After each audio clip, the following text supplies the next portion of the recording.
Salam dəyərli izləyicilər, 7 aprel 2026-cı il tarixində olan hava məlumatını diqqətinizə çatdırıram.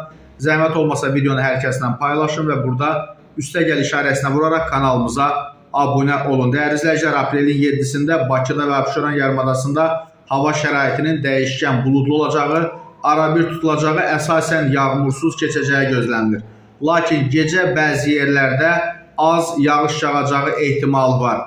Şimal-qərb küləyi səhər mülayim, cənub-qərb küləyi ilə əvəz olunacaq. Temperatur gecə 10-12, gündüz 14-18 dərəcə isti təşkil edəcək. Azərbaycanın rayonlarında yağıntılı hava şəraiti gözlənilir. Dağlıq ərazilərdə qar yağacaq. Əsasən şimal və şərq rayonlarında intensiv olacaq. Şimşək çaxacağı, dolu düşəcəyi ehtimalı var. Axşama doğru yağıntılar tədricən kəsiləcək. Bəzi yerlərdə arabir duman olacaq. Mülayim şərq küləyi əsəcək. Temperatur gecə 10-13, gündüz 17-22 dərəcə isti olacaq.